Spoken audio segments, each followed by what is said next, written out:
Hi, everyone. Okay. Hello, everyone. Hi. That was awesome this morning. I'm feeling pretty energized for sure. Can you do poetry? No, sorry. This will be the prose of the problem, I'm afraid. So, I'm Lou Daly. I'm Director of Policy Research at DEMOS, and this session is a big session. I think this is really one of our root problems, which is the problem of monopolization, increasing monopolization of our productive resources and our natural resources, the problem of corporate concentration. Now, I am going to take moderator's privilege and excuse myself from even trying to summarize the question, let alone give an answer, because I'm very confident that our great panelists will be able to walk us through it. Stacy Mitchell, Barry Lynn, and Aaron Bartley are absolutely three of my favorite people in this movement, and people who I most love for the work that they do and the people that they are. So I will leave you in their hands after a few quick introductions, and then we'll have three presentations on different aspects of the problem of corporate concentration. I may have one or two questions to inject among the panelists, and then we'll open it up to Q&A. So Barry Lynn, I'll introduce first, although who's going second. Somehow I put him at the top of my list here. No, I'm going first. Okay, oh, that's right, you're going first. So Barry's going first, and he's a director of Markets, Enterprise, and Resiliency Initiative at the New America Foundation, author of a fantastic book called Corner, the New Monopoly Capitalism and the Economics of Destruction. So basically, Barry's our guy on exciting trends in monopoly capitalism. Stacy, who many of you know, is a senior researcher at the Institute for Local Self-Reliance, and she directs a new project there called the Community Scale Economy Initiative, author of an equally great book called The Big Box Swindle, on the true cost of mega retailers, and her TEDx talk, actually Why We Can't Shop Our Way to a Better Economy, is also not to be missed. And Aaron Bartley, who is the ED and the co-founder of People United for Sustainable Housing, affectionately known as Push Buffalo, and one of the great hybrid theorists and practitioners for rebuilding the new economy from the ground up. So Barry's going to start us off sort of with a top-level analysis of monopoly trends and what this means in terms of impacting our democracy, our economy, and our community. Stacy's going to focus on policy solutions to rebuild a more community-scale economy, and Aaron's going to walk us through the process of building power to do that from the ground up at the municipal level. So thank you for coming, and I'm going to turn it over now to Barry.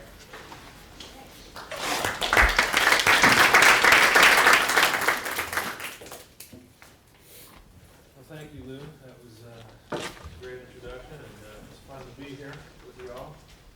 I don't have to tell you about myself, we did that.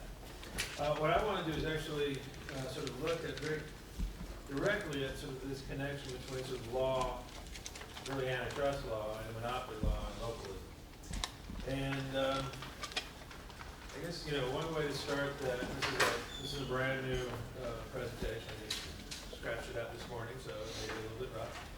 But I want to start actually talking about a building, which was built in New York it was opened in New York in 1913, right? Hadn't you ever been to a building called the Woolworth Building? No? Yeah, so a few of you. This is a building that was 57 stories tall. It was opened in 1913. It was the tallest building in the world until 1930, when the Chrysler Building opened. Now, the Woolworth, and some of you, at this point, some of you younger folks may not even know that there used to be a very, very large trading corporation in America called Woolworth. It was a company kind of like Walmart. And so that company was started by a guy named Frank Winfield Woolworth, and that was back in 1878. Now, just sort of between this point where he opened a single store out in Lancaster, Pennsylvania, and the point where they sort of built the tallest building in all of New York City and all the world, there had been a revolution in the structure of our political economy. that he and a few other people had taken advantage of. Now, there's specific instances of the Woolworth Building, or the Woolworth Company. But what had happened is going from that one store out in Lancaster, over time what they'd done is they kind of started with some other guys. They brought 6 different chains kind of into a syndicate where they were kind of cooperating. Then they decided to merge their companies, and they ended up merging the 6 different chains into a single company of 600 different stores. Then they went and they did an IPO. They got $30 million. That was back in 1912. It was a lot of money back in 1912. So their aim was basically to kind of control this business, which had been spread out. Like basically in the 19th century, every single town in the country, every single city, pretty much all the business was localized. All of the stores were owned by some local trader. So, and what they said is, we're going to like take advantage of the fact that there's no law stopping us, and we're going to own all this business for ourselves. So that tallest building in New York, kind of you could look at it as all of that wealth and all of those communities. This one company kind of taking all that wealth and moving it into New York City, and then kind of literally building it, stacking it up into this 57th floor tower, right near Wall Street. If you go down, it's a beautiful building. You should go visit it.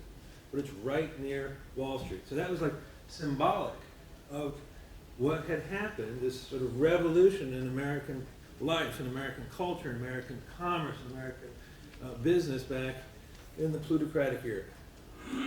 So that opened in 1912. So the people of the United States, when they looked at this tower right next to Wall Street, when they looked at all that wealth that had been taken out of their communities and stacked up on Wall Street, they didn't like it, most folks. Now there's an election. This is an election that people don't look at a whole lot. It happened back in 1912. It was a great election. It's an election that you should all spend a little time looking at some point, because it was the last time we had 3 parties out there that really each one represented a very specific interest. So the first of the parties was the Republican Party. At that point, it was headed by William Howard Taft, the president, and they had a very specific kind of view of the world. It was kind of the corporate view of the world. It was the kind of neo-feudal view of the world.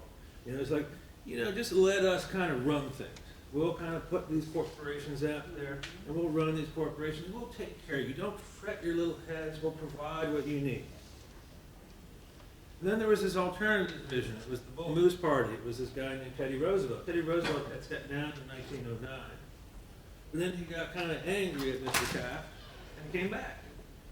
And he said, I have a different vision. And his vision was what we now call progressivism, high progressivism.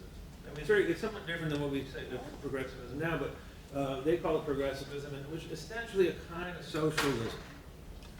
And the idea was that on top of these gigantic corporations that the private sector had made, what we're going to do is we're going to stick the state on top of that. And we're going to use the state to make sure that these private guys deliver on their promises. That was a different vision.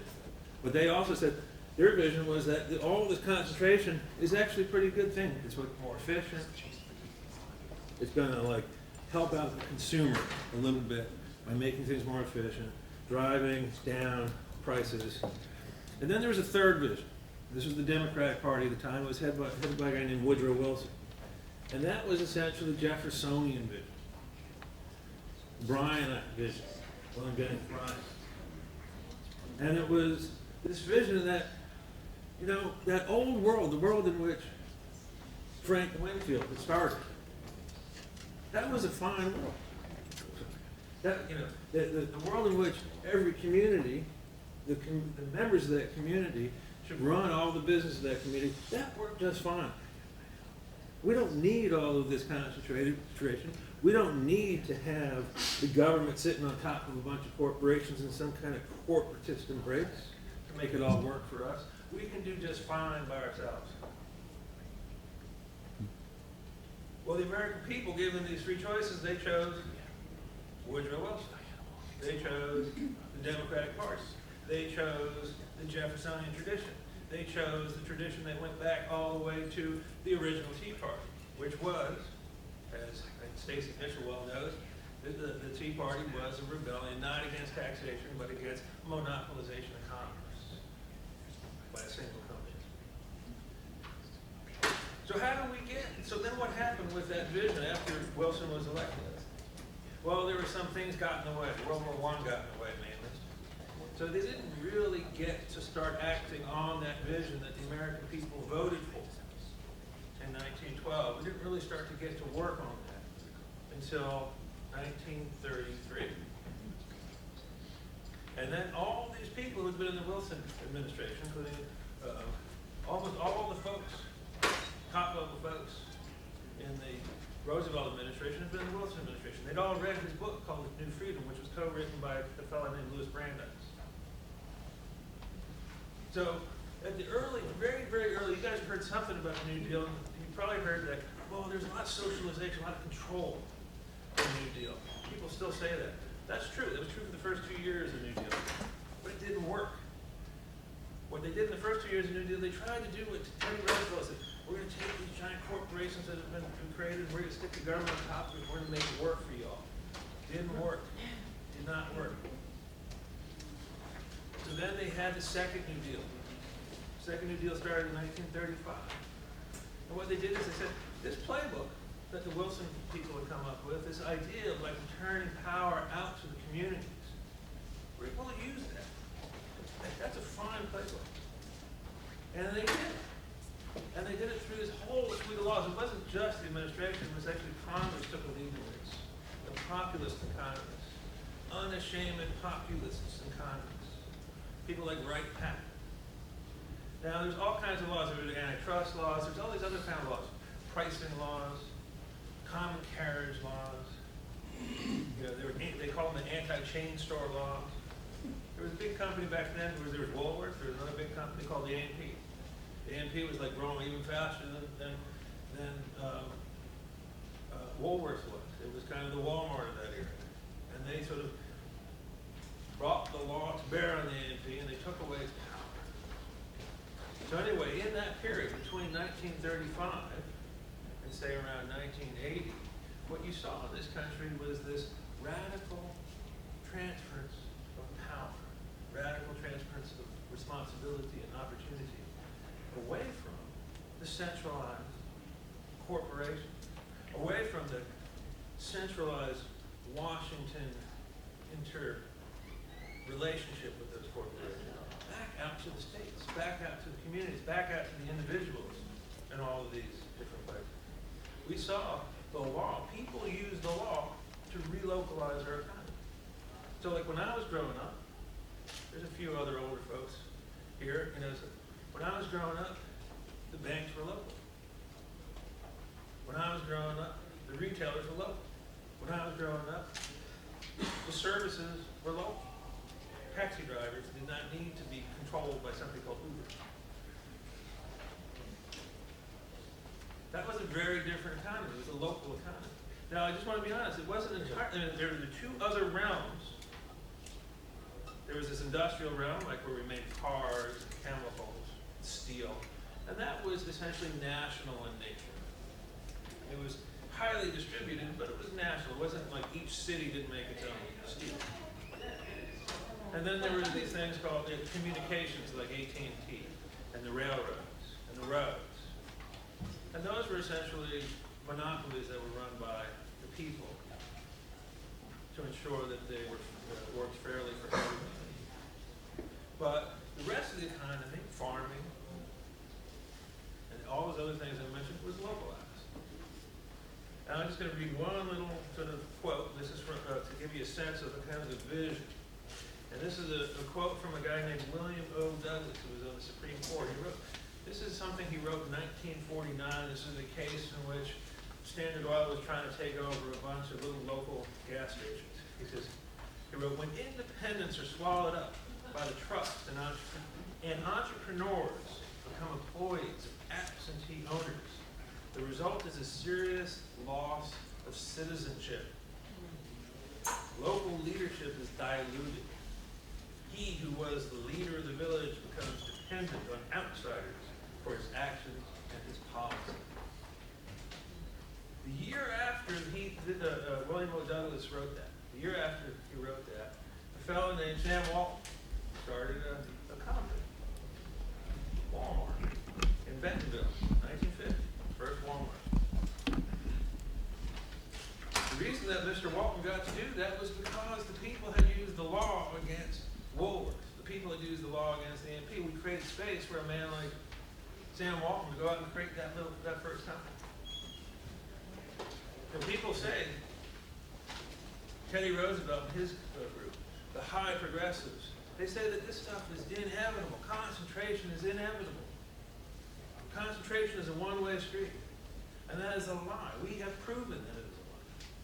We proved it in 1912. We proved it in 1933.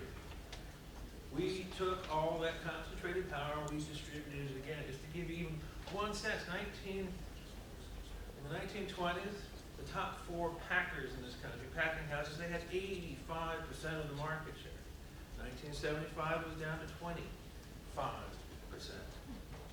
1980, the largest retail, the largest supermarket maybe had well less than 5% of the market share. It was a different world. Sam Walton took advantage of that world. He created a business. He did well by his family. So what changed in this country? What changed is that those two of the groups that had been in that 1912 election, the corporate wing, the feudal wing, the Republican Party, got back in bed with the left wing, the kind of socializing wing, the high progressives. And they changed our antitrust laws. They did it in 1975 when they changed all our pricing laws. They did it in 1981 under the Reagan administration. They changed the guidelines that we use to enforce all of our anti-monopoly laws. Now, until that point, what would we do with our anti-monopoly laws? What were our aims? Our aims were democracy, prevent the concentration of power. Our aims were the liberty of the individual.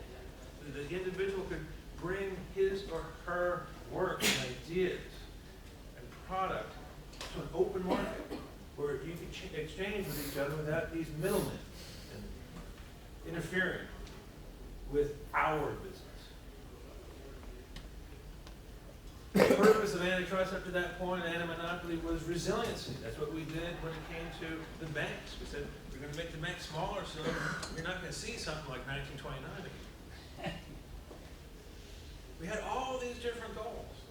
And then what happened in 1975 and 1981 is the Chicago schoolers, in bed with the people, John Kenneth Galbraith and other folks who carried that old leftist vision of Teddy Roosevelt into the modern era. They got together and they said, let's get rid of all these things that are interfering with the efficiency of the system, and let's just aim at one thing, efficiency. And they closed that vision in a simple idea. They said, oh, this is going to be good for you as consumers. They came up with this framing, this euphemism, consumer welfare. That's what we use now to guide all of our anti-monopoly enforcement, consumer welfare. The idea is that, oh, well, our welfare is served by having lower priced goods. Consumer welfare is a euphemism for efficiency. Efficiency is a euphemism for monopoly. What the left and the right did in 1975 and 1981 is they came together and they undid the political economy that people had put into place in 1912 and 1933. Today, 30 years later, what do we got? Massive concentration in every sector of our economy. But it can be undone. There is nothing inevitable. It has been undone before. We undid it before. We have a model that we can use to undo it. We have a model that we can use to relocalize our economy. We've done it twice in this country. We did it in 1776, and we did it at the beginning of the 20th century. Now, Bob Massey just gave a great speech. And he's absolutely right. And I am like awestruck when I see all of the people across this country who are fighting at the local level. You know, I mean, it's always, for me, a privilege to sit on any panel with Stacey Mitchell. And this is the fight that we're doing in every one of our communities. We're making this fight in every single city and town across America. And we have to keep fighting that fight. But it's not only a matter of creating new ways of organizing, new corporations, new banks. It's actually going out and fighting to take all that was ours back. Because we ain't going to win only by growing up. We actually have to go out with big axe and chop some big trees. And that's going to allow the sunlight down onto what everyone is growing. So anyway, that's what I said.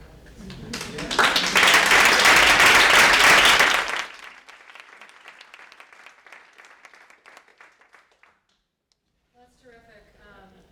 That's a really terrific context, I think, to think about where we're coming from and where we might go as well. I think in a lot of respects, the most important point that I would like to make today is that not only did we have this dramatic transformation of our anti-monopoly policy about 30 years ago, but we also have systematically, at every level of government, put in place policies that have driven the consolidation of our economy.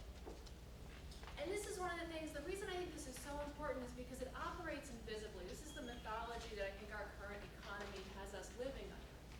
We have this idea that these big companies, the reason that Walmart now controls 1/4 of our food system, the reason that we have 4 banks that now have more than $2 trillion in assets each and have almost half of our banking system, the reason that one company, Amazon, now ships more than 1/3 of everything that we buy online. The reason that that's come about, we imagine, is because, well, those companies are more efficient. They're better able to compete. The consumers are making those choices. That it's the product of a kind of natural evolution in our economy, right? That it just, things have proceeded along. And then what our side is calling for is for government to step in and intervene, right? To step in and intervene. But in reality, the growth of those companies is as much a product of public policy as it is of market forces, and in some cases even more so. We have put in place all kinds of things that have enabled those companies to get where they are. And I'm going to give you a few examples, but I think sort of pulling back the curtain and showing how the game is really rigged against community and small scale and local is a really critical part of what we need to do to get somewhere else. So one of the most, just to give you a little bit of a flavor, and you can see this across every sector of the economy, one of the most clear-cut examples, I think, is the banking industry.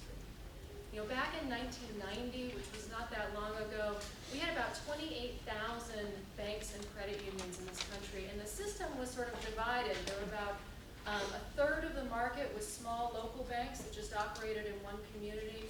About 1/3 of the market were banks that were maybe statewide or spanned 2 or 3 states, sort of medium-sized banks.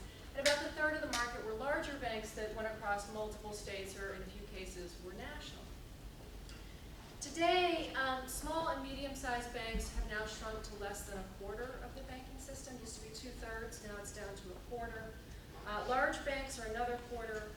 And then half of their banking assets are now controlled by a size category of bank that didn't exist in 1990. These giant banks, these banks that have over $100 billion in assets each. There is the story we are told about this is that these guys are more efficient, they deliver better benefits for the economy, but there is no actual evidence of that. In fact, there's a lot of evidence to the contrary.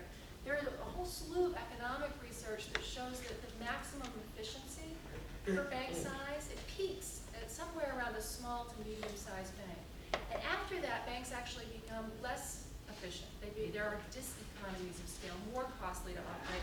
And that's one of the reasons big banks charge higher consumer fees, and they offer worse interest rates than small banks do and credit unions do. They also do a lot less of the kind of lending that grows our economy, right? They do very little small business lending. They do very little farm lending, big banks. And so as more of the assets are sucked up into the hands of these giant banks, the thing that we need banks to do, which is to drive the economy, is not happening because we're losing those local banks and credit unions. So this is not a better economic outcome, but it's an outcome that we have engineered through policy. What really happened is that we had this dramatic shift in banking policy in the 1990s under the Clinton administration. deregulation, two big changes. You know, we often talk about it in terms of deregulation, but I think we should stop talking about it that way, because it wasn't really that we deregulated and we got out of the way. If you talk to a local bank, what they'll tell you is that they're working under a lot more regulations today than they used to be. It's a lot more complicated. What we did is we changed the policy. And we changed it in ways that made it easier and possible for big banks to grow and to suck up more of the economy, and that in various ways underwrote their growth directly through too big to fail subsidies. And we made it much harder to be a local bank or a credit union, and that, you know, that was a dramatic policy shift that happened from one set of rules to another.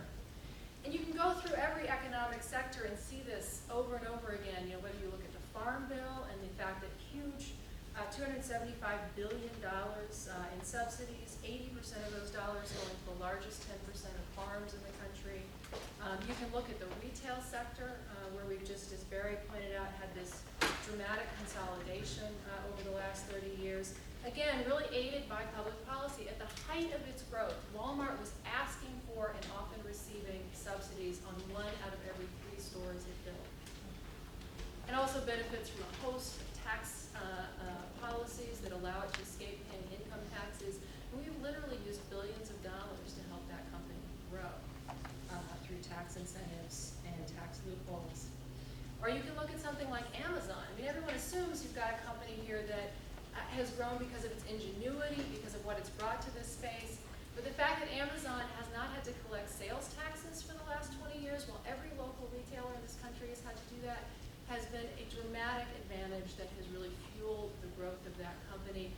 And a new study out just a few weeks ago from economists in the University of Missouri, I think, that really document the fact that that Amazon has benefited significantly from the sales tax policy, and that's driven a lot of its growth over the last 20 years. So I think part of the opportunity we have right now to think about people envisioning a different way of structuring the economy really lies in kind of pulling back the curtain, as it were, and saying, you know what, we use policy in a lot of ways to structure our economy to drive a certain set of outcomes. And we could use policy to generate a different set of outcomes. So what do we want, you know, what do we want to see in an economy? And I think it's really, you know, the critical thing, I think, right now, the most important work is how do we begin to think about how we distribute, how we can more broadly distribute economic power, how we can more broadly distribute ownership, so that the decisions that are made in our economy are made by people who feel the impacts of those decisions rather than remotely by a small number of concentrated enterprises. For me, you know, when we think about why the scale of the economy and why shifting towards more local and community level ownership is so critical, part of the reason for that is the big driver, the fact that concentrated economic power inevitably translates into political power. If we want to regain control of our democracy, we've got to have an economy that's compatible with democracy, that operates at the right kind of scale, and operates in a more democratic way where power is more broadly distributed as it should be. But there's also a lot of other reasons we might think about why we might want to move in that direction.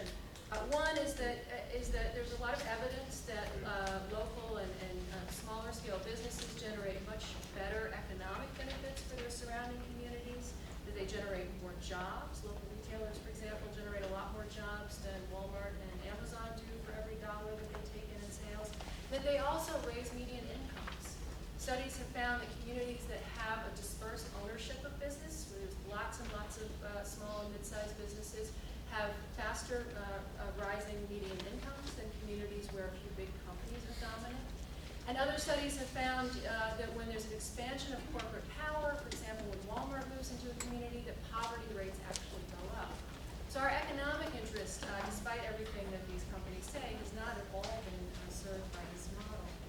I think it's also critical because democratizing ownership changes business decision-making. It complicates business decision-making in socially beneficial ways. You know, if you think about it, if you're a company operating in a community, a publicly controlled company, large scale, and there's a discussion in that community about whether to lower the property tax rate, it's going to be, you know, you're going to be entirely in favor of doing that because it's going to benefit your bottom line. If you're a local owner, you gotta weigh the benefits to your business of that change with the fact that it's your kid's school that's gonna lose on its budget, right? If you're thinking about polluting a waterway, it's a different decision if you're a business that's controlled at a distant level with a completely profit maximizing model versus a business decision that's made at a more local or regional level where that's the water that's coming out of your tap.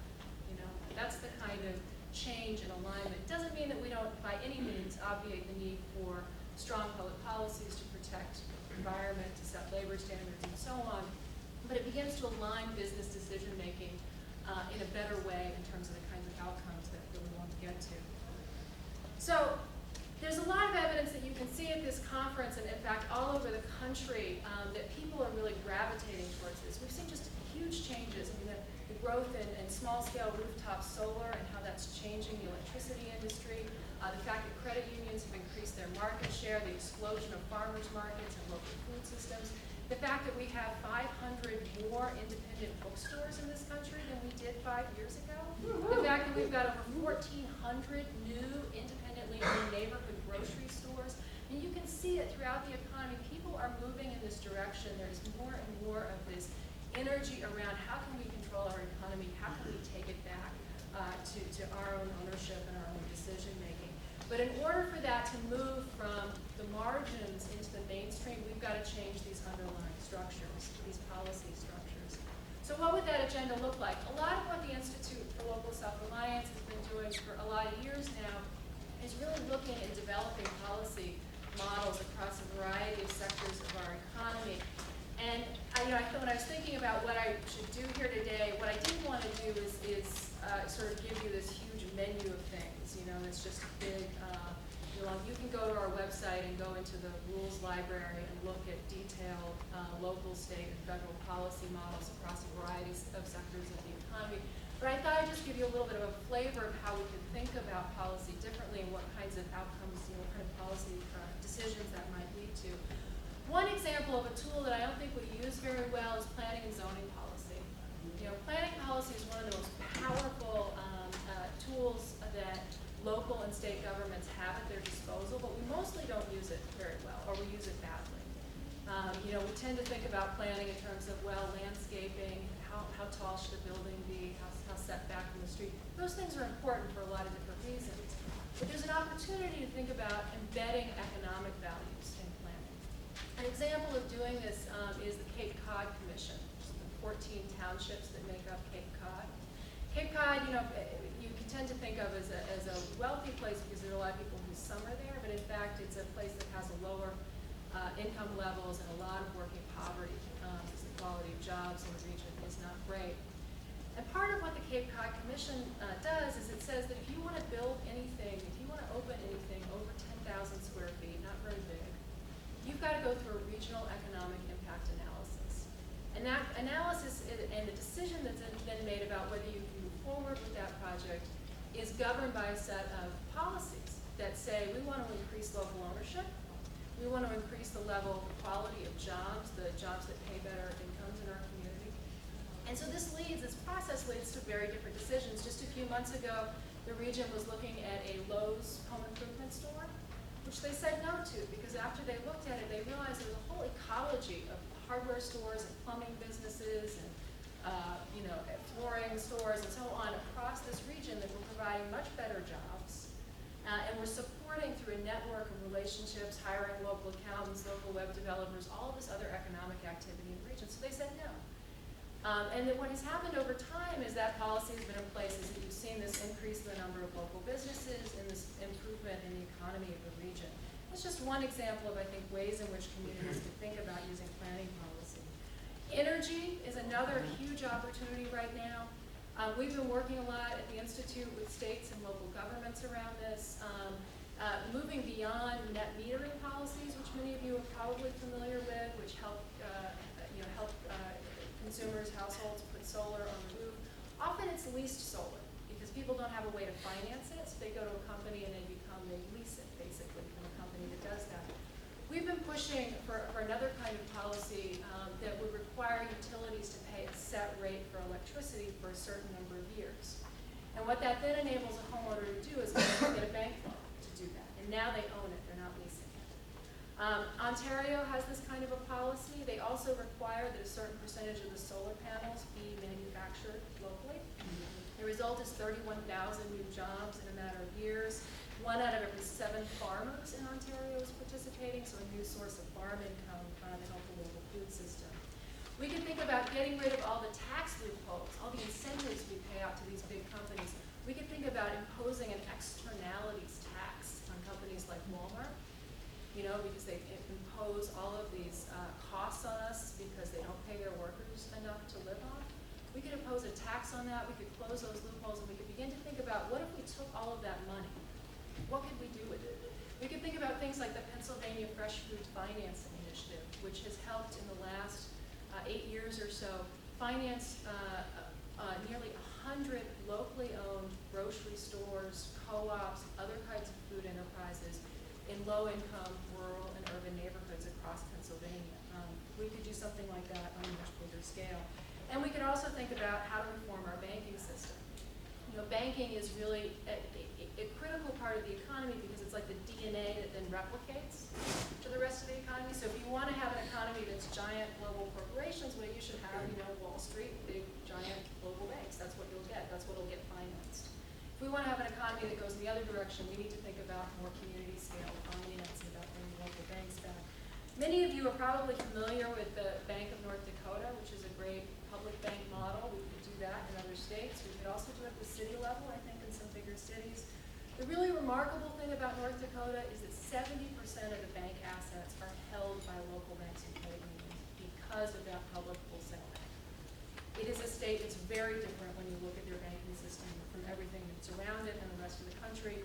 There's a much higher level of financing for small business, and there's also a much higher level of financing for farms and rural enterprises as a result of that.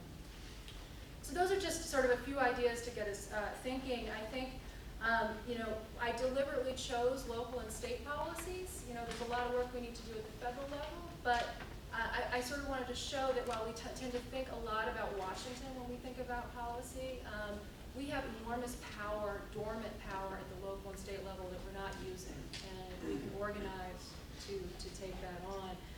And then obviously the way we were going to bring about these ideas is really to build that kind of political power. And I think Aaron has some great ideas and is really doing this in Buffalo, so I'm going to turn things over to him.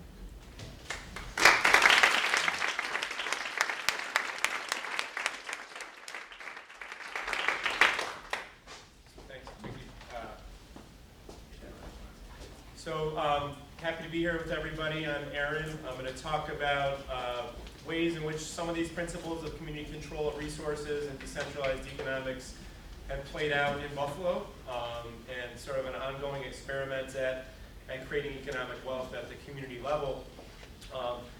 And just on a personal level, sort of the origins of PUSH, in terms of my role in PUSH, really happen to relate back to this room in Northeastern. I was working as a labor organizer at Northeastern and 6 other campuses from 2000 to 2004, mobilizing workers, finding leaders, developing leaders in a way that confronted centralized power of major universities and decentralized the wealth of those universities. So we had a big strike in 2002. And then by 2004, I realized I was being called back home spiritually, emotionally, wanted to be back in Buffalo, putting some of these skills of organizing and power building back at work at the community level.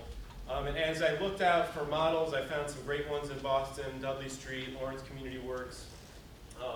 Also found someone in the front row here, James Mumm, who is now an official with National People's Action, which is a network of base building, power building groups in communities across the country, and recognized that there was a community of people thinking about power very strategically in campaigns that could win power and resources for people at the neighborhood level. And so I went back home 2004, found like-minded people interested in experimenting both with organizing and with economic development from a way that really took power seriously and political voice seriously.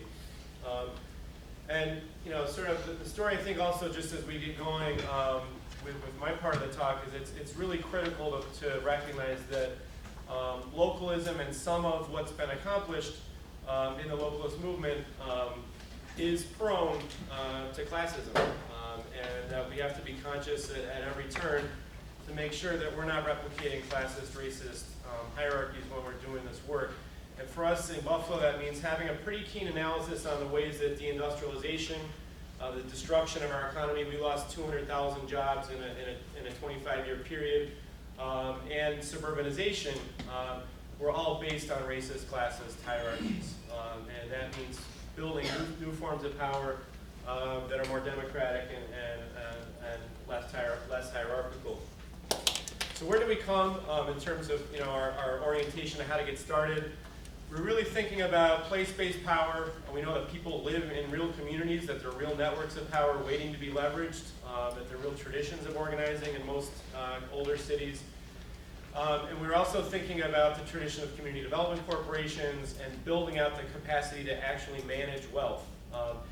And if you know that history, in many cases that got bifurcated in the 70s. There were organizing groups and communities across the country doing base building, power building, issue organizing, and then the CDC community tended to get more professionalized and became more about real estate development and didn't always connect back to power, to challenging power, to running campaigns. So we, in some ways, wanted to think about how to reintegrate those, synthesize those, because we felt that building power took both control of actual resources, material resources, and issue-based organizing and leadership development.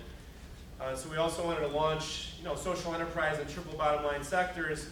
Those sectors that we felt were critical to tie back to the reality of climate change, the reality of how climate change and our changing economy have devastated low-income communities, and to be in sectors like energy efficiency, like water, that were part of the next phase of our economy, both for strategic reasons and for ethical reasons. And then, as I've said, have a tradition, build on the tradition of social mobilization and leadership development and public campaigns as we got going. So, our first approach really was, I moved back to a neighborhood that my uncle had been living in for years on the west side of Buffalo. As with any organizer, you don't start with thinking about a theory so much, or land, or building so much as people. And so the first set of relationships that I built, and I had a co-organizer named Eric Walker. We did a bunch of door-to-door organizing, listening, just on an individual level. Very early on, met the woman on the right-hand side, who is now our director of organizing, Jen McCosey. Sort of classic leader. You're trained to identify as a community organizer, someone who'd been in food service for 25 years, knew everybody in the neighborhood, had incredible leadership skills, had a powerful voice, but had never been brought into a leadership structure. So, and then, we're also trained as organizers to think about the manifold talents that people can bring. So her husband, Tato, on the left, brought his own skills. He was a master gardener, had grown up in an agricultural situation in Puerto Rico. So as we did this skills inventory and a lot of door-to-door, one-to-one relational building, we sort of thought, what are the different types of skills that you need to rebuild an economy at the local level? West side of Buffalo is devastated by deindustrialization, a real unemployment rate exceeding 50%, exceeding 70% among youth. Buffalo generally is the third poorest city, and this is one of the poorest neighborhoods in the country. So building blocks, we knew that we needed a planning process that wasn't a one-time charrette, that it was iterative, that it was ongoing leadership development, and then thinking about governance strategically. What are the forms of democratic control that are going to make this real? For us, that started fairly straightforwardly with a community control board that's elected on an annualized basis, open nominations process, and a membership structure that allowed for members to have a voice in that governance process. So, first phase was the planning process and thinking about how issue campaigns like the problem of abandonment, who controlled vacant property in our neighborhood. Our neighborhood was about 25% vacant when we started. Speculation, the real estate industry, banking, insurance, all those classic community organizing problems, how those tied to physical planning, development planning for the neighborhood. And that took the form of what you see there, blowing up pictures of the neighborhood in a way that, you know, a real estate development planner might do, but democratizing that process, doing parcel by parcel planning, block by block planning, envisioning what combination of vacant land development, vacant housing development would build power and improve conditions in the neighborhood. And just a digression, I think post-industrial cities are in some ways really well positioned for these sorts of experiments, in part because it wasn't inconceivable for us to control a lot of the land and property in the neighborhood. It was devalued down to zero. We were buying properties for $500, $750 when we started. And secondly, there's a really interesting mix between vacant land, which can be repurposed for agricultural and stormwater purposes, but still enough density to retain the vitality that we need to create a community economy. So the second piece was also, you know, as we did the planning, we wanted to build that tradition of mobilization that really, you know, comes out of groups like National People's Action around specific achievable campaigns. You know, that's always key in organizing. We're not, as much as we have an analysis of the economy and how it's become centralized, we know we got to start somewhere. We got to start in victories that provide real sense of tangible resources coming to our community. So we started, you know, on the left there, thinking about the costs of the fact that all of our housing in the neighborhood was uninsulated. The carbon costs, the cost for the people paying utility bills. In our neighborhood, utility bills exceed rent for 4 to 5 months of the year. So it's a very visceral, real problem. We had a problem that's ongoing, a cyclical situation where people get their gas cut off come spring, go without hot water, go without cooking fuel for 6 or 7 months, and then because of the ways regulations are run, can get that turned back on in the winter. But that's a human crisis. It's obviously an issue that you can organize around because people feel it. So we started thinking about energy efficiency policy, how to transform the delivery of energy efficiency, where the resources were going, and I've run several campaigns that I'll talk about in a minute. Leadership development I've already spoken to. So where are we now? And I'll tell the story quickly of how we got there, but where we are now is sort of in our mid phase of really scaling up. We're going to do $14 million worth of business in 3 sectors this year on the social enterprise side. And there's a set of campaigns in each of these sectors that has gotten us to this point. Political campaigns, community organizing campaigns. So you can see this year that revenue, that economic activity is heavily concentrated in community-controlled real estate development. Taking those plans that we built, that we made in those charrettes that are ongoing. We do it every month. That process never ends. We have a big community planning congress once a year that attracts, you know, all of our members, and then we step back from that plan and implement it on a monthly basis. So this year we're building on 22 different vacant sites, some vacant land, some vacant buildings. The key with each of these sectors is how do you relocalize the labor structure so that you're not just, you know, carting in workers and replaying the story of who gets that wealth. So we've had to develop workforce development programs in each of these sectors, and they're based in our green development zone.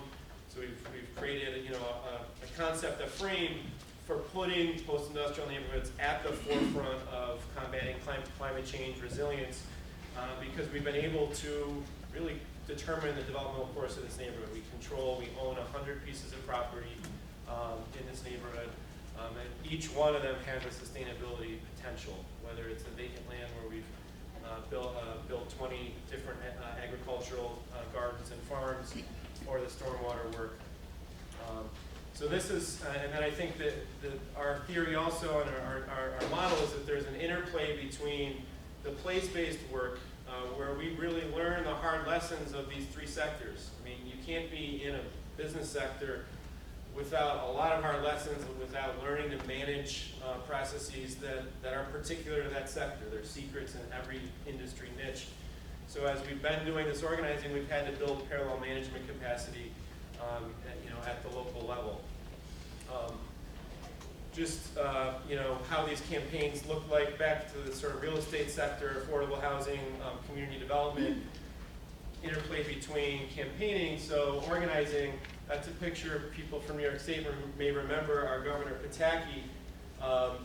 We got wind of how fraudulent the financial system was about 3 years before the collapse, when we learned that about 60% of the vacant property in our neighborhood was owned by, through a bond that Bear Stearns had floated. It was a fraudulent bond. There was no revenue to support this bond. It was something that our state officials through Pataki had arranged to create some transactional revenue for Bear Stearns. So our organizing tactic was to mobilize our membership, our growing membership through our door-to-door organizing around taking community control of these properties. And for us, that meant putting the governor's face on 400 different homes in ways that seemed productive in the sense that we were boarding them up. We put boards on these homes and said, enough is enough. It was a pretty effective tactic, I have to say. The governor doesn't like a big, beautiful stencils of his face on vacant homes.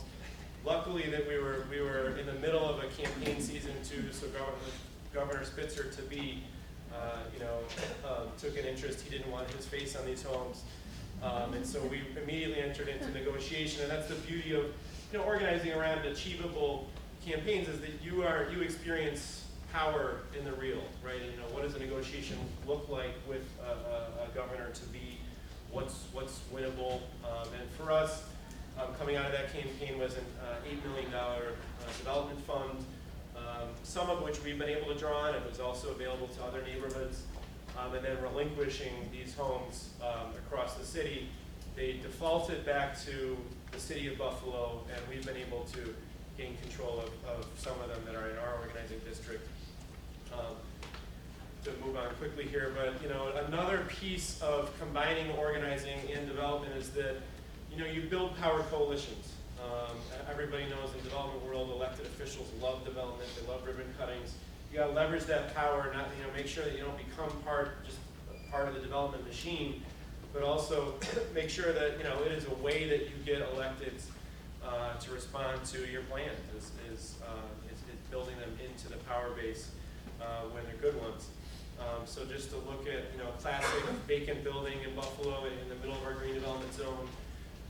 Again, some great, if you're familiar with new urbanist design principles, our whole neighborhood is sort of a fantasy of good urbanism. Everything's built to the street, everything's built in the 1880s. There's local retail potential on every corner because there was local retail on every corner. So it's really about, I like old urbanism coming back to the densities and the way these buildings were built. So this is, look at one of the projects post renovation. Another way that our work ties back to power building is that, once we have filled this building, this is now rental housing, affordable rental. We do everything we can to sort of transform the relationship between the organization as a landlord and tenants. These tenants have become part of our membership, part of our leadership development, and part of planning the future of the neighborhood. So I'll move on quickly here, just two other sectors. One is vacant land. What are the revenues that can come out of vacant land for community wealth? What are the jobs?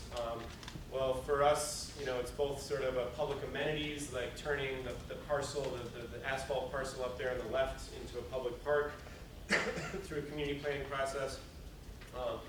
It's also the agricultural potential, the social capital that comes out of farming this land. So this is a plot that now has 27, sort of a before and after, 27 plots where people are farming, generating their own food, generating their own wealth in some cases. Some of it goes to a public market in our neighborhood, some of it's kept by families themselves. And then the real revenue generating opportunity for us is a whole industry sector that's growing rapidly because of EPA consent decrees in 60 different cities that have said that you have to dramatically reinvest in your old sewer systems. And we're proving at the neighborhood level that communities can take vacant land, measurably affect the amount of stormwater going into our stormwater systems, decrease the amount of sewage going into our lakes, and create jobs at the local level. So this is our crew. On the right, All 6 of these folks come right out of the neighborhood. They all have, some previous landscaping experience, but they're doing highly specialized landscaping that now we're able to scale up because we were the first into the market. So now we're working to scale up with the sewer authority, which has just committed $92 million to green infrastructure over the next 4 years in Buffalo. So it's not chump change. We have a growth plan. We're really the first contractor that's going to be doing this work as part of that much broader scaling up. Just to look at the park that we built on that asphalt. And then lastly, just energy efficiency, thinking about that as its own sector.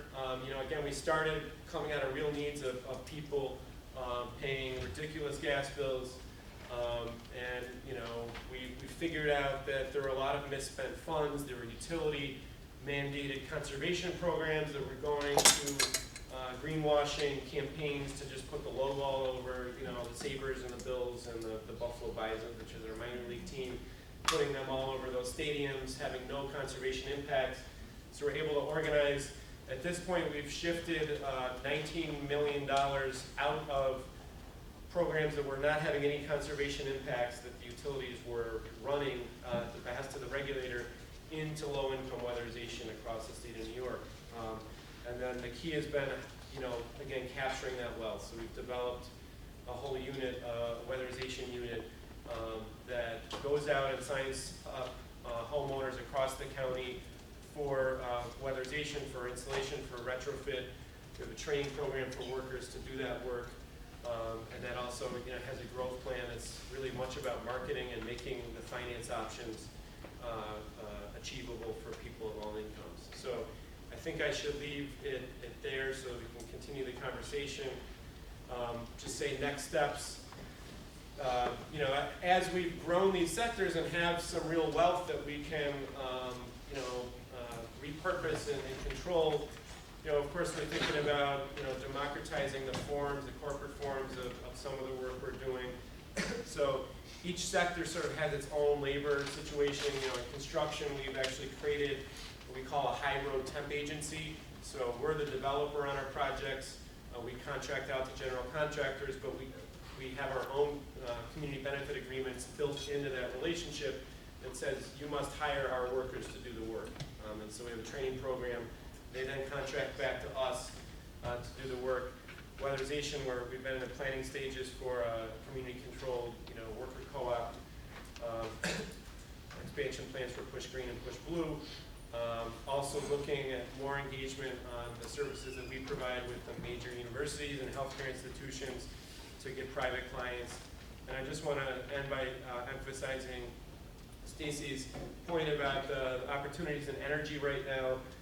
There is a pretty, real sense that the utility model is dead, that it's going to be replaced by something, and the question is that something Enron style, corrupted markets that are totally opaque, or are there some community delivery systems, both for renewables and for energy efficiency, that can grow? And we're piloting one version of that through something called Green Jobs, Green New York, which is a decentralized, community-controlled way of providing energy efficiency services across the state, now starting to roll in renewables into that system. So lots of opportunities and lots of big ideas to make real. So thanks a lot.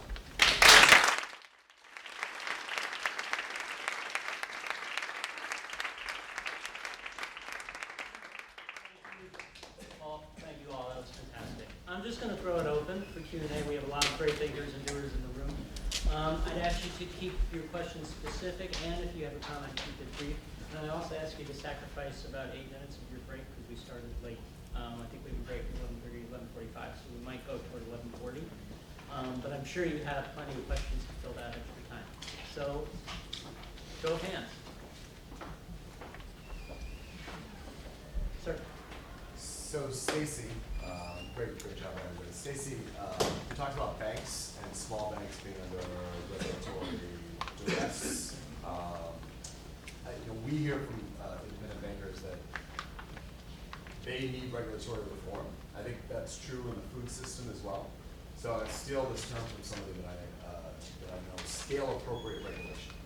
So is it possible to get in banking or in food, where there is federal involvement, is it possible to get local and state level engagement to get more scale appropriate legislation for smaller and independent local businesses? Yeah, I think so. I think that there's a big research project that we or somebody else needs to do that really looks at what state authority in banking can do, because we do have a dual regulatory system. So states and the federal government share authority over our banking system. In various ways, the federal government has preempted state authority in recent years as part of what led to the whole crisis, because states were on to some of the stuff but couldn't do anything about it. So I think that we need to really explore the avenue there. I do think that there is more conversation at the federal level about scale-specific regulatory stuff. I think that I'm heartened by the fact that there has been as much continuing traction for some of the proposals that would really go back to either separating banking in terms of commercial banking and investment banking at the federal level, or in the case of another bill that's out there, Sherrod Brown and others have supported, that would basically say that the four biggest banks have to drop their scale pretty significantly. So I'm encouraged that still exists despite the challenges of Congress and despite the fact that we sort of feel like the financial crisis is over. I think there's a lot of popular support for that. So I think we really do need to do two things, one of which is we've got to go back to these more, in some ways, very simple structural changes in how our banking system operates. And then I think we've also got to think about how we do regulatory oversight in a way that makes sense at an appropriate scale. Can I do one follow-up? If there's thunder in the room, please fund Stacy to the best. Thank you, that's a great question. Okay, in the back, could you also identify yourself? Sure, Betsy Gerald, Food for Maine's Future. I want to address his question, which is in Maine we are doing the scale-specific work. In the food sovereignty movement, we are doing, we pushed legislation that, I can't speak to the banking, but to the food I definitely can if you want to talk later. Okay. And I just one other thing. I have a friend who's doing urban farming in Buffalo, and I wonder if you know her, Tara Dumas. She's with the Pirate Farmers. She's great. Farmers and pirates. Okay, next question. Hi. Alexis Albert, Solar Energy International. I just want to say, wow. What you guys are doing in Buffalo is amazing. So, congratulations to your community. That's organizing also in rural Colorado, and it's a totally different situation, different set of challenges. My question for you is about your specific utility situation and how it is, what sort of is forming your ideas around the distributed generation and what the opportunities are for you in Buffalo with renewables. Yeah, so there's a particular moment, the Governor Cuomo has hired a set of energy advisors that very rapidly opened up a public process around the future of the utility. It just opened up about a month ago. And they claim to be putting everything on the table, every type of decentralized sort of theory that's out there, every type of distributed generation.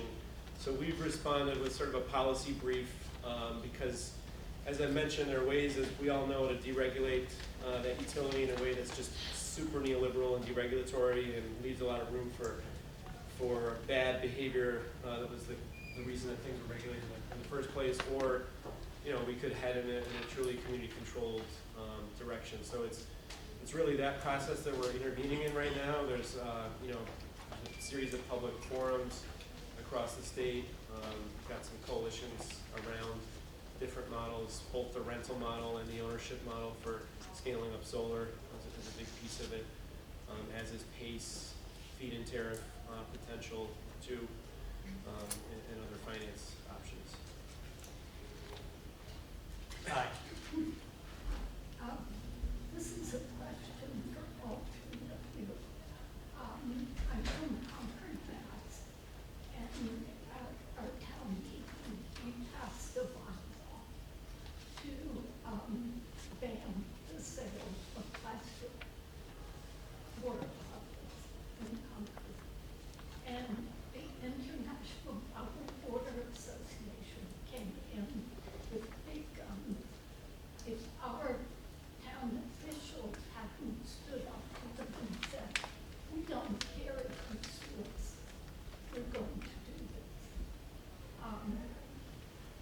most towns were local. And I'm wondering, with your local organizing, do you run into these battles? I'm thinking of Tom Hartman's book, Unequal Protection, and he goes through a whole slew of laws across the world that have been overturned by the World Trade Organization and everything. How do these local groups confront that? Barry, maybe. Well, I mean, it ain't easy. And actually, I'll just, there's a story that you guys might not be all that up on, and it would be actually worth all of your time to spend, read up on what happened in Albany last Saturday. Albany, New York, where there was a convention of the Working Families Party, and Aaron was there. And well, the Working Families Party, I don't know how many of you know it, but they're the ones that helped get de Blasio into office in New York City. And they reached out to a friend of mine named Zephyr Teachout to be their gubernatorial candidate because they intended to take on Mario Cuomo. And Mario Cuomo's done a few good things, but only a few. And A little. I mean, yeah, Andrew Cuomo, sorry. So, they reached out to Zephyr, and Zephyr's candidacy was announced last Friday.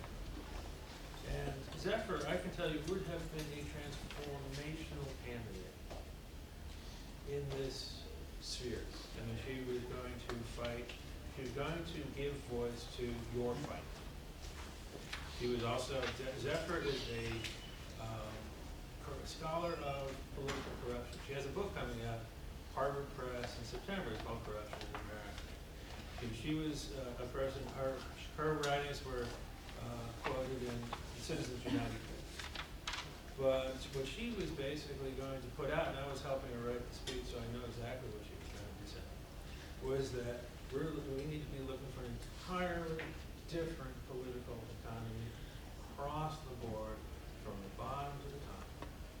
So she was going to give voice to everybody who wants to fight for localism, for local community control, for family farms.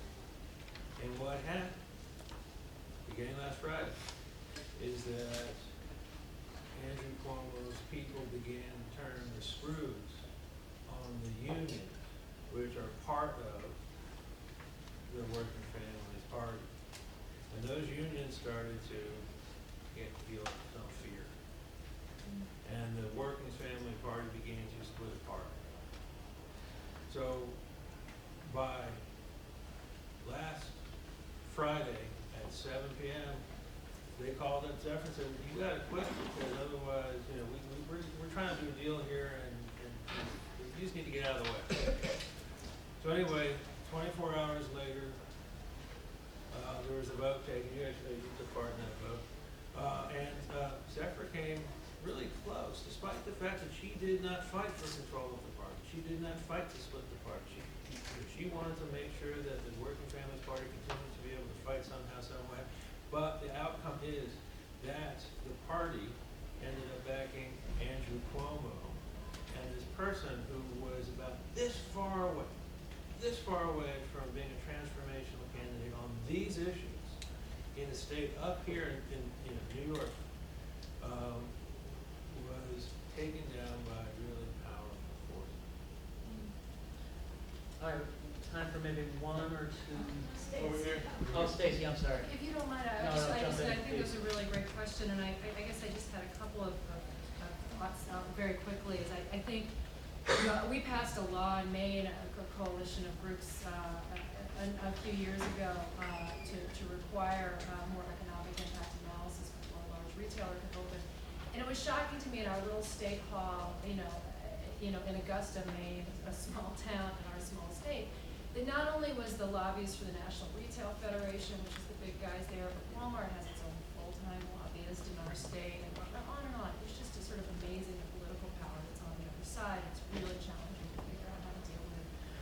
one solution, I mean, one avenue is that we've got to think about new allies. And for me, a lot of the focus of my work recently has been on supporting the organizing among independent business owners. Independent business owners.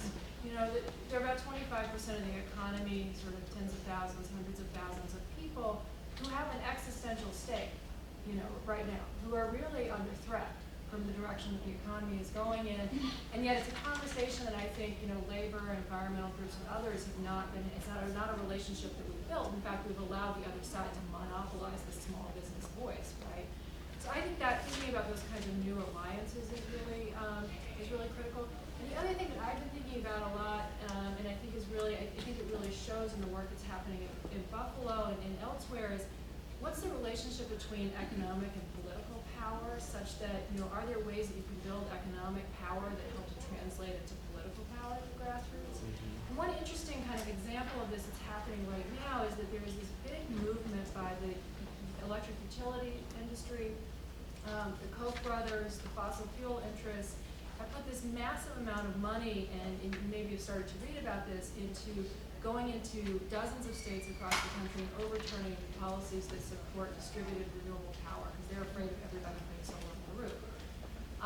And they have gone after renewable portfolio standards, which say that utilities have to have a certain share of their coming from renewables, and they've also gone after net metering. And they're not making a lot of headway. They're making more headway on renewable portfolio standards and less headway on net metering. In fact, they ran into something of a brick wall in Arizona, a state they thought they had, because all five of the public commission that oversees this stuff, you know, they're graduates of ALEC, they're graduates of that whole right-wing thinking. They thought surely we'll get this in. They wanted to do a $50 a month fee on everybody who got rid of solar. And they lost. And they lost because there's so many people who now have some level of ownership of their own power that they have a different stake in it than I think even if we just feel like, oh, well, renewable portfolio standards is good. There's something different when you own it. So I think that's, you know, part of the challenge we also face is how we develop that kind of stake that changes the political dynamics. Actually, I just want to, on that issue, you know, this is that lesson from the Arizona fight. My wife is she runs a group called Solar United Neighborhoods out of DC. She's sort of one of the main organizers of sort of rooftop solar in the United States. There's this other thing that the folks on the other side, the Tea Party folks, are our friends. They want to work with us on these issues. You saw it here. They're not going to pay monopoly rents. They're not going to allow monopolies to come in and tell them what they can put on their roof. So there's a lesson in that fight, which is that some of our best friends in the future right now kind of look like enemies. Hey, we have about 3 minutes, I would say. So, how about a round of questions? And so, started. We got a text saying that it's going till 11:45. Oh, next okay. call's gonna start at 12. All right. So I think I have 1, 2, and 3. Am I one? Yeah. Okay. My name is Moira Wilkinson. I have a education consulting business and working to transform learning, so we transform lives and sort of education for sustainability. And I'm thinking of your presentation, Stacy, and yours, Aaron, but maybe yours also, Barry. Wondering if you have insights about how to leverage the education systems and education policy or school boards to help in this transition. And if you've seen, Stacy, to your presentation, if you've seen successful school board initiatives where they're actually, you know, doing some planning to affect new policy in that respect, and then also how you might leverage the education system in Twitch. Okay, so Stacy, you'll grab that one. Second question is here. Or is it the front? Oh, I was just wondering if you're familiar with the new solar roadway technology and what you do with it. Solar roadway. Okay. Thanks. Yeah, I'm just going to follow up with the question of, you know, if you're making enemies, then you're on the right track. You know, if you get attacked by the Bottle Association in a small town, we're definitely on the right track to building an economy. The question is, how do you fight them off? And that's a question of political power. I think the Zephyr Teach Out example is a great one. Like Zephyr, she could have been, she could be a candidate for governor if she had her own independent political power, right? She doesn't have independent political power organizations outside of the WFP backing her. But if we build our own, our own, C4s and PACs, as well as our C3s and all other, types of forms, then we could do what we want to do. We have a set of organized people and organized money and organized ideas that can go head to head with them. I was wondering if there's other examples that any of the panelists might know of, that good examples where a new economy fight has surfaced an enemy and what's been done about it. Okay, so back to the education question. I actually don't think I have a lot to offer on that front. I think it's a really interesting idea, but I didn't know, Aaron, if you did. Well, yeah, so I would say certainly in workforce development, there are a whole set of educational partners that you have to bring in. Several community colleges in our region have recognized that there is some growth in the green jobs sector and have training programs, energy efficiency training. So community colleges seem to me to be a really key piece of new economy training infrastructure, whether it's on sort of clean tech manufacturing, whether it's on the energy efficiency work we do, entrepreneurship. Our school relationships are really about our place-based model of, we've built some strong partnerships with the schools in our zone. One of them is about urban farming, so we are the urban farm for the major elementary school in our neighborhood, and there's a really strong partnership there. I would just say, that we sort of tying that question back to youth in general, not just schools, but we run a youth center, and something I mentioned, but it's right next to our high school. That youth center, as James saw this year, a lot of our membership is now growing organically around youth organizing, youth energy. I can't say enough about how much cultural power, intellectual power comes out of the youth in our neighborhood and the way that they've transformed, without us really even setting out to do that, transformed our membership base. So, Just adding on the education thing, I think there's there's this other side to it, which is not just building, but actually sort of leveraging fear. And the fact is that there is Wall Street is financing an attack on our public schools across the country. I come from DC, my kids went to public school. They went to a bilingual school in DC called Oyster Elementary. One of the people who also sent her kids to that school was a woman named Michelle Reed. Michelle Reed is the person who came, as many of you know, came to DC to really kind of push the whole charter school Gates kind of privatization agenda, and has gone on to bigger things. This is, teachers across this country, have the ability to stand together, and there's a hell of a lot of people who can stand together and stand up for public education. This is something that goes back 200 years in this country, and it's worked pretty damn well. It's like there's no reason to toss out public education. So just connecting this is that if the teachers stand up for public education, for stop with this incredible this high stakes punishing, these tests that are used to punish teachers and punish kids, it's part of this larger fight that we're all fighting, and it helps to actually create a place in many communities where other groups can come in and help with the fight. Solar roadway, brief impressions. I don't know anything about the solar roadway. I did have a little thought about political power. Okay, sorry. Okay, examples. I didn't in the space of time think of a good example, but I think it seems to me that one of the other challenges sort of related to that, I feel like the right wing in the last 30 years did this really good job, and there's a certain level of grass is greener, I know, but of having a really strong narrative and idea and story about how the economy works. And their story, we can all recite it, everybody in America can, right? Small government. Get government out of the way, the economy will deliver what it needs to deliver. It's jobs and everything else. And they, you know, a lot of the ideas that are attached to that really didn't have any resonance when they started putting them out. But they kept putting them out, and then every time they ran a campaign or had a particular issue that they were policy agenda that they were pushing, they would continue to forward those ideas, even though they didn't have a lot of resonance, but they started to gain some traction through those things.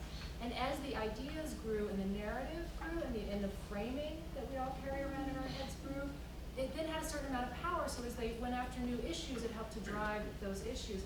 And I don't think we've done a really great job of having a story about how the economy ought to work, and I feel like that would help us a lot if we could be more coherent. And I think that that sort of the public at large would look at a lot of the things that we've worked on and not see a thread connecting them all together or a fundamentally different vision going forward. So I think that's an important part of one of the ways in which we can change some of those political dynamics. I'll just say on battling corporation, that totally echo James. I mean, if a corporation is threatening to sue you or taking an interest in your campaign, it means that they care. So I would first, say that, yeah, it does evoke fear, and it's going up against a resourced corporation that size is tough. I mean, in our experience, we've been battling our big utility, our natural gas utility, for 5 years. We are a direct action community organization, meaning we go to their corporate headquarters, we protest, when we need to. If we have a negotiating relationship, we'll negotiate it. But if we're not being listened to, then we do our direct action work. As part of that, we've been sued by them. We were sued for a lot of money for some trampled grass, literally. And it's about the power analysis, it's about the media frame, it's about who you bring to the table as allies. For us, it was a lot of elected officials pushing back on them. It's a regulated industry, they couldn't mess with them too much, and it's about, the media frame of this is laughable, right? This is an absurdity. And so we were able to, we didn't have to pay a cent out of that lawsuit. It's been settled and that's over, but it was still scary. I mean, it was still just knowing that you're up against a multi-billion-dollar entity in your small community organization. So. All right, Barry, Stacy, Aaron, thank you. This is really great.